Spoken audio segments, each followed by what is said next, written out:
This is NHK World Radio Japan, broadcasting from Tokyo. We are now starting our broadcast in English. Our English language programs go on air 5 times a day. For details of our schedule, please visit our website at nhk.jp/rj.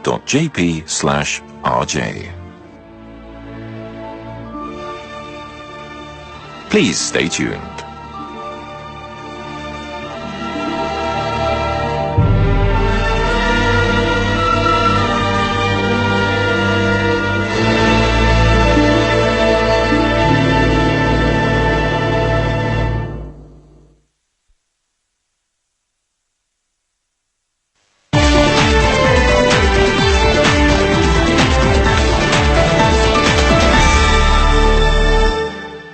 We bring you the news from NHK World Radio Japan at 8 p.m. Japan time on Friday, July 28th.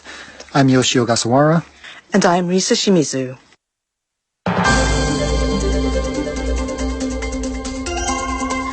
In our top stories, Japan's defense minister has been replaced, closing a chapter in a major cover-up scandal.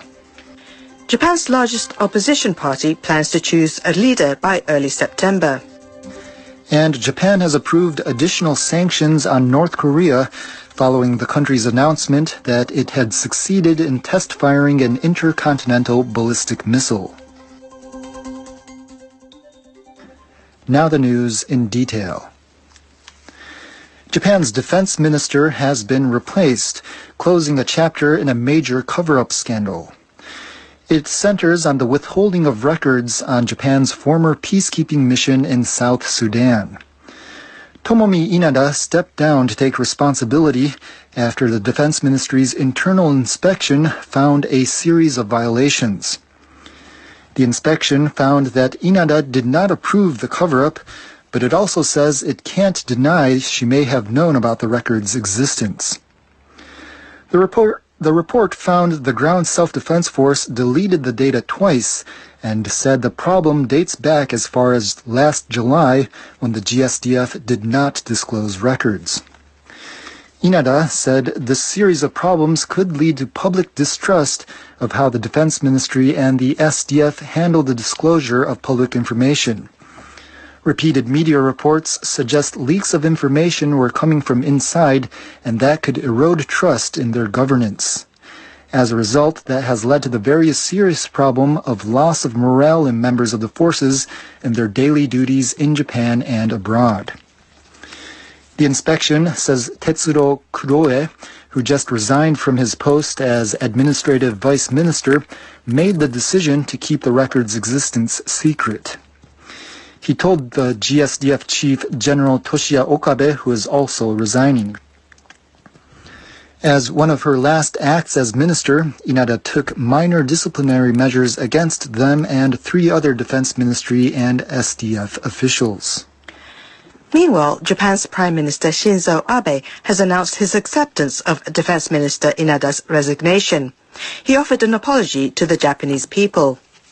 Speaking to reporters on Friday, Abe said Foreign Minister Fumio Kishida will also serve as Defense Minister, replacing Inada. He said Japan cannot allow any void concerning its security situation. Earlier, Abe met Inada to discuss the results of the Defense Ministry's internal probe. Abe said Inada tendered a letter of resignation and told him she would like to take responsibility as defense chief. Abe said he accepted Inada's offer to step down, considering her determination to do so. Abe added that the responsibility for appointing ministers lies completely with him. He said he's aware of the need to take seriously the harsh criticisms leveled against his ministers by the public. He said he wants to offer a heartfelt apology. Abe vowed to do his utmost to maintain vigilance and ensure the safety of the Japanese public in the face of deepening threats from North Korea's nuclear and missile programs. In a related story, Foreign Minister Fumio Kishida received a briefing by Defense Ministry officials on Friday afternoon after he was assigned to double as Defense Minister. Kishida told reporters that he feels great responsibility taking on the job in the face of the tough security environment. He said he'll steer the ministry to ensure it is fully prepared for any eventuality in order to protect people's lives and livelihoods. He also said the ministry has lost public trust due to the controversy, adding that it needs to accept opinions and criticism and try to regain the lost trust.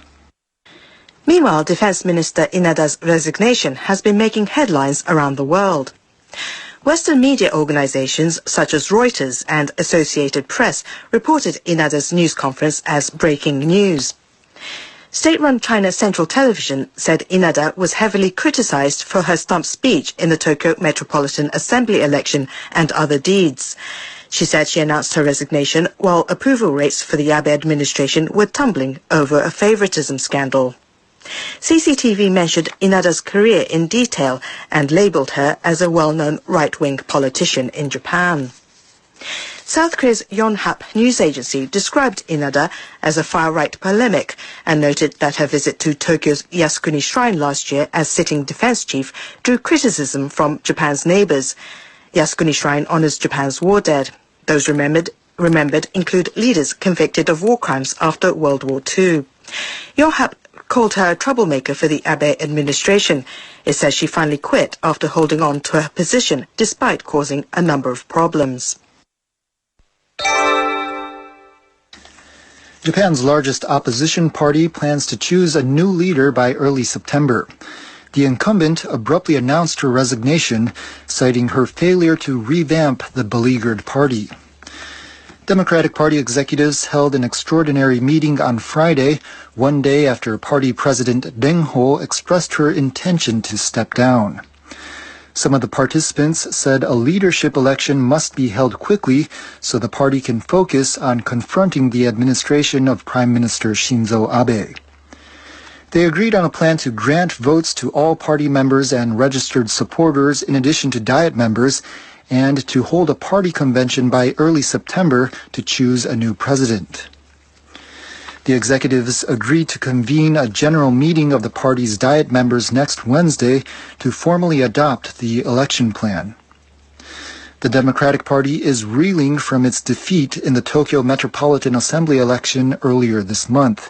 It won just 5 seats, down 2 from its pre-election strength. Moves are already underway to field candidates for the party presidency. The Japanese government has approved additional sanctions on North Korea following the country's announcement that it had succeeded in test firing an intercontinental ballistic missile earlier this month. The measures were agreed at a cabinet meeting on Friday. The government will freeze the assets of individuals and entities related to financial services and trade in luxury goods and coal and other minerals. 5 entities and 9 individuals will be added to the list of parties covered by the Japanese sanctions. They include 2 Chinese firms, Bank of Dandong and Dalian Global Unity Shipping.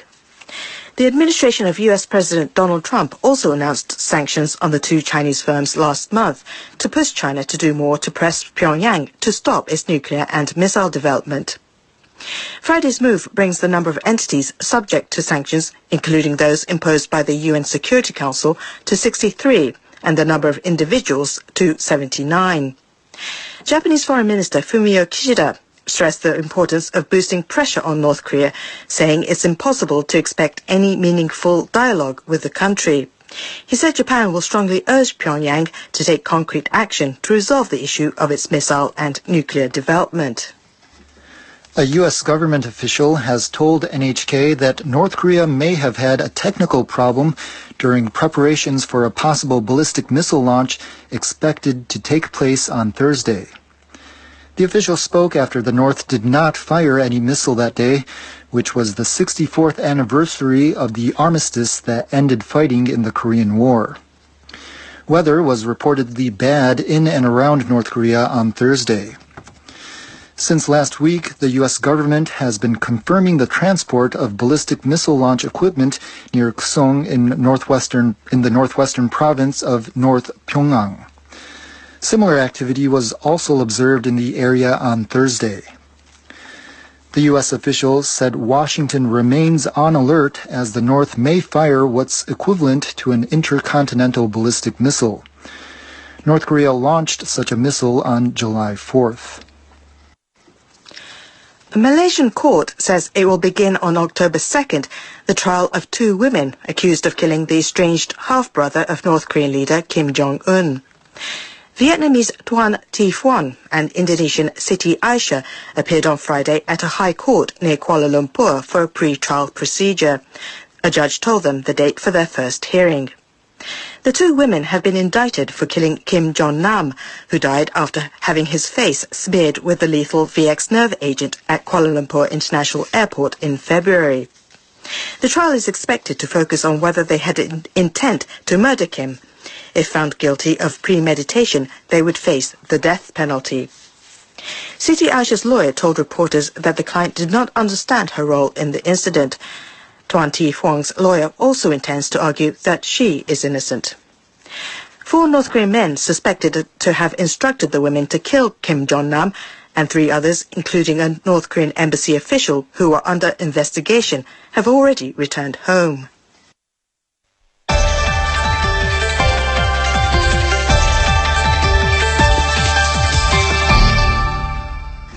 You're listening to NHK World Radio Japan in Tokyo. A district court in Japan has quashed a government policy to exclude a pro-Pyongyang Korean high school from its free education program. The operator of a pro-Pyongyang institution in the city of Higashi Osaka, Western Japan, challenged the 2013 Education Ministry policy.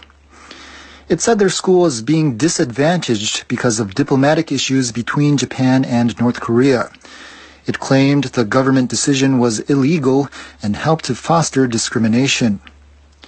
The government defended its decision, denying that diplomatic considerations were a factor. But in the Osaka District Court on Friday, presiding judge Takahiro Nishida said the government's stance deviated from the spirit of Japan's free education laws. He said it was illegal and invalid to exclude the Korean school from the program. The judge said the government appeared to have acted based on diplomatic and political views that granting subsidies to Korean schools could hamper ongoing efforts to deal with abductions of Japanese nationals by North Korea. Lawyers representing the school said similar lawsuits have been filed with several other courts, but this is the first ruling that orders the government to grant the subsidies. Japanese electronics firm Toshiba says it has agreed to pay a U.S. power company about $2.2 billion over the unfinished construction of nuclear reactors in the United States. Toshiba officials say they agreed on Thursday to make the payment to Scanner. Toshiba's former U.S. nuclear subsidiary, Westinghouse, had deals with the U.S. utility. Westinghouse was commissioned to build the nuclear reactors in South Carolina, but the firm went bankrupt in March before the work could be finished. Toshiba reached a similar settlement last month with another U.S. utility. It will pay Southern Company about $3.7 billion. The agreement suggests Toshiba has cleared one of the major hurdles in its attempts to turn around its business. Around 4,000 people have taken part in an annual race to scale Mount Fuji, Japan's highest mountain. The 70th Fuji Mountain Race took place on Friday. Roughly 4,000 runners from Japan and abroad started from the town hall of Fuji Yoshida City at the foot of the mountain. The race offers 2 courses. One covers a 21-kilometer distance all the way up to the summit, with an elevation difference of about 3,000 meters. The other covers a distance of 15 kilometers up to the halfway point. Although it was mostly cloudy, many of the runners struggled as they climbed the steep inclines. The organizers say the men's winner of the full distance race clocked in at 2 hours and 31 minutes, while the women's top finisher came in at 3 hours and 1 minute. And that was the news from NHK World Radio Japan in Tokyo. I'm Yoshio Gasawara. And I'm Risa Shimizu. Please stay tuned. This is NHK World Radio Japan.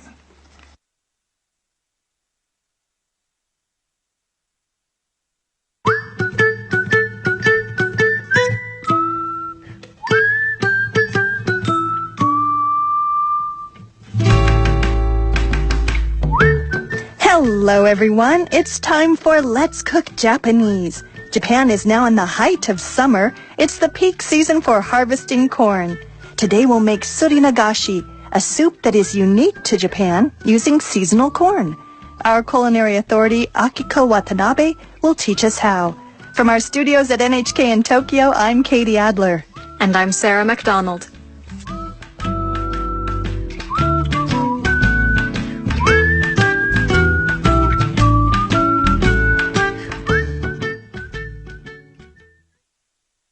こんにちは、渡辺明子です。すり流しは野菜や魚などの材料をすりつぶして。Hello everyone, I'm Akiko Watanabe. Surinagashi is a Japanese-style creamy soup. It's made by grinding vegetables, fish, and other ingredients and thinning the mixture with broth. Today we'll make surinagashi using corn and sea bream. Let's make a tasty soup using the umami or savory flavor of the sea bream. We're using ingredients to make 4 servings of surinagashi. 1 fillet of sea bream, 100 grams. 1 ear of corn, or you can substitute the fresh corn with 150 grams canned. 600 milliliters of water and a half teaspoon of salt for making the fish stock. 1 konegi or small green onion. Okay, let's begin. First, remove the husks from the corn.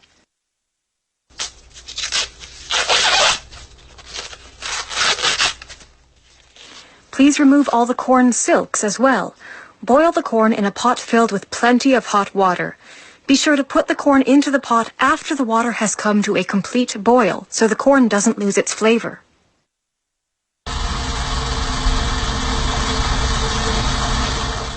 Boil the corn for 8 to 10 minutes and take it out of the pot and put it into a colander.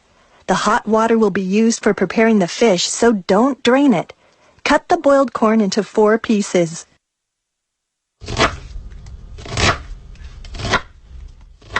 Stand the corn cobs upright and slice off the yellow kernels using a knife.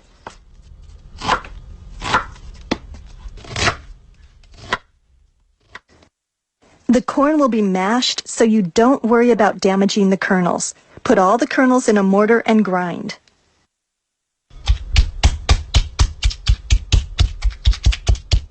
Begin by holding the wooden pestle in an upright position and crush the corn from the top.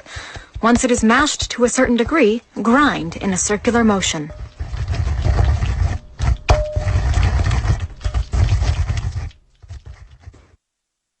Grind the corn until smooth. The outer skins of the kernels do not have to be fully ground.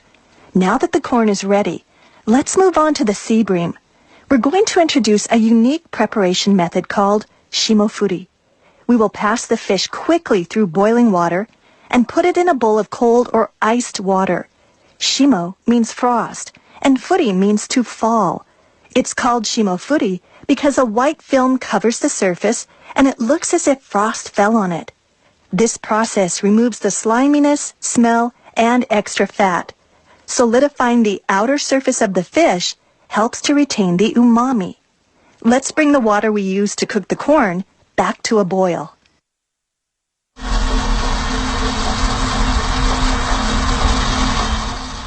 Put the sea bream back in the pot after the water has come to a boil.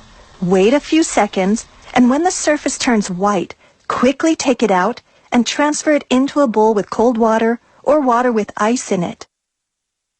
これをするととても美味しいだし汁を取ることができるんですよ。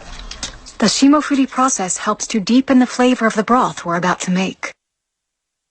The meat of the briskly boiled sea bream can flake away easily, so wash the skin by rubbing it gently and remove the scales. Now we will prepare the broth. In a separate pot, add half a teaspoon of salt to 600 milliliters of water.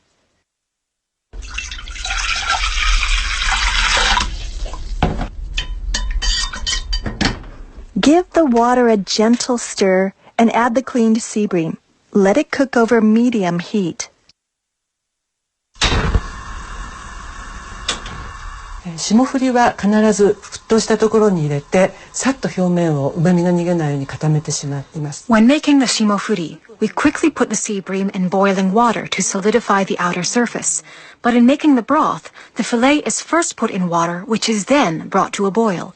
That way, the umami of the fish is fully extracted into the soup.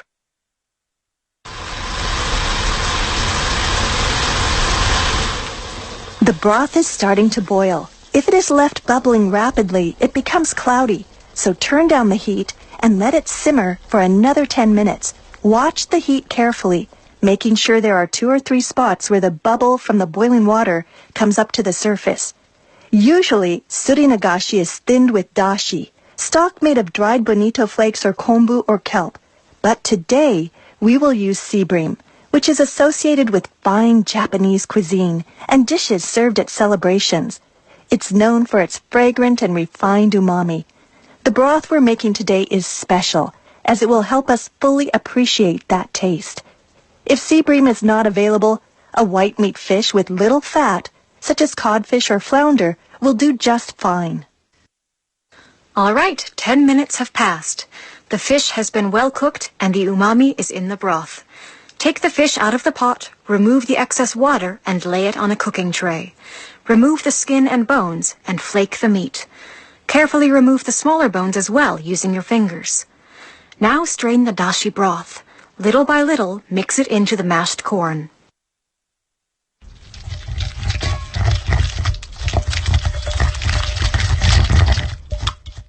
After mixing, use a fine strainer to take away the skins of the corn. Place the strainer over a bowl, pour in the corn soup and strain, pressing with a spoon or a wooden pestle. Press the corn kernels firmly, so all that's left behind are the skins. Next, we will add the sea bream flakes.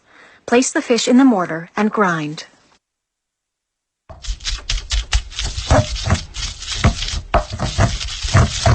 Unlike corn, it is easy to grind fish. Once it is finely mashed, add the soup in small amounts at a time and mix.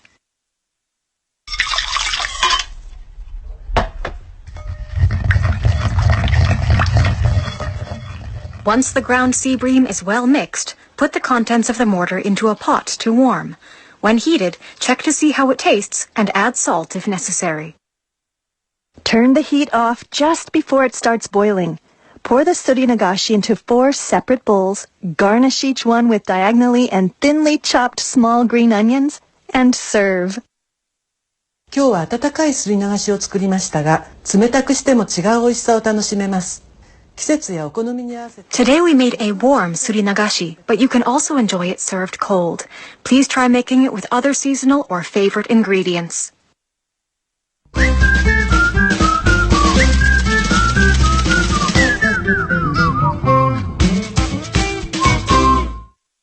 Let's go through today's recipe one more time. These are the ingredients for 4 servings of surinagashi, 1 fillet of sea bream, 100 grams, 1 ear of corn, or a 150-gram can of corn, 600 milliliters of water, and half a teaspoon of salt for making the fish broth, 1 konegi or Japanese small green onion. Remove the husks from the corn. Fill a pot with water and boil for 8 to 10 minutes. When the corn is tender, place it in a colander. Do not drain, but keep the water in the pot. Cut the corn into 4 pieces and shave off the kernels from the cob using a knife. Finally grind the corn in a mortar. Bring the water used to boil the corn to a boil again and place the sea bream in it. When the surface turns white, in about 10 seconds, quickly transfer it into a bowl of cold water. After removing the scales and sliminess, while the fish is submersed in the water, take it out of the bowl. Put the washed sea bream in a pot with 600 milliliters of water and half a teaspoon of salt. Put it over medium heat, and once it starts to boil, lower the heat. Simmer for 10 minutes, making sure there are 2 or 3 areas that are bubbling to the surface.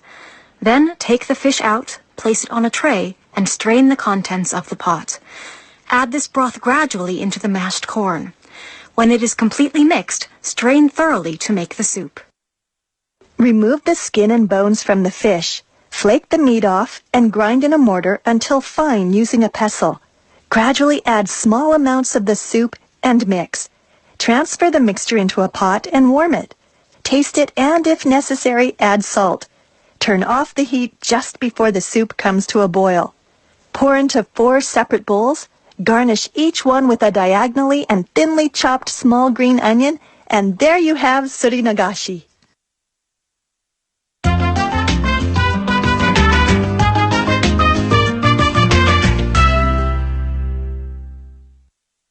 It's time for our Catch of the Day segment. Today we'll talk about surinagashi.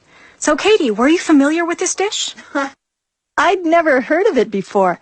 It makes me realize there are many Japanese recipes that I still don't know about. I learned a lot from today's lesson. Well, surinagashi is a traditional Japanese dish. It's a slightly thick soup. Ingredients such as fish, shrimp, tofu, beans, and vegetables are mashed and thinned with broth made of kombu, or kelp, or dried bonito. Salt, soy sauce, or miso is added for taste. A 300-year-old upscale restaurant had surinagashi made with bonito and bamboo shoot on its old menus. Wow, interesting. So it's something that's served at exclusive restaurants. Yes, but recently, not just high-end restaurants. These days, cafes and other casual eateries also serve surinagashi. Some versions are made by using several whole asparagus stalks. Others use rare vegetables such as the romanesco, a type of cauliflower that has just become available in Japan. Because the ingredients are mashed and mixed all together, surinagashi provides a lot of nutrients from vegetables, including fiber and vitamins. Adding a bowl of surinagashi made with seasonal vegetables to a meal will enhance your dining experience. Recipes are available for home cooking too, so people can make this dish as part of an everyday meal. Today we use the traditional method of using a mortar, but ingredients can be pureed in food processors or with blenders. Miso soup is indispensable for Japanese meals, so many people now make mashed lotus root or turnip surinagashi made with miso. Oh, I'm getting hungry. There seem to be various ways it can be made. Plus, if it can be made with a blender, maybe I can give it a go. Today we made surinagashi using corn and sea bream, but the combinations of flavors are countless. Just mash your favorite ingredient and mix it with some tasty broth. Please come up with your own special surinagashi and share your recipes with us.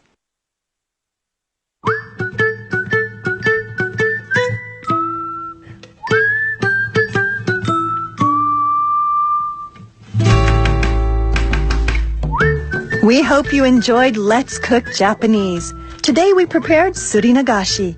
Thank you for tuning in, and please join us again. From our studios at NHK in Tokyo, I'm Katie Adler. And I'm Sarah McDonald.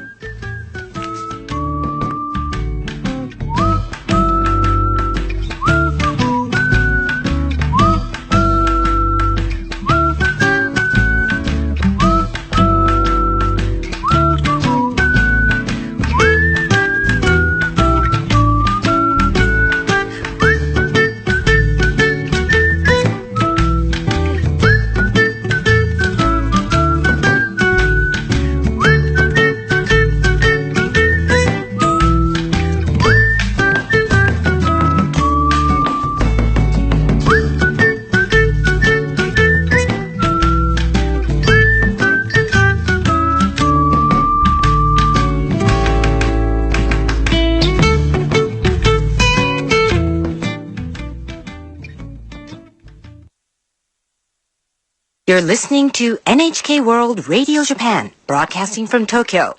Here's a frequency notice. English language programs are broadcast 5 times a day. At 5 hours UTC on 11.970 and 5.975 megahertz.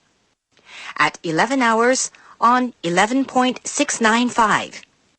At 14 hours on 11.705 and 11.935. At 18 hours on 9.755. And at 1930 hours on 9.710 and 9.480. We're always pleased to receive your comments and suggestions via mail or through our website at nhk.jp/rj.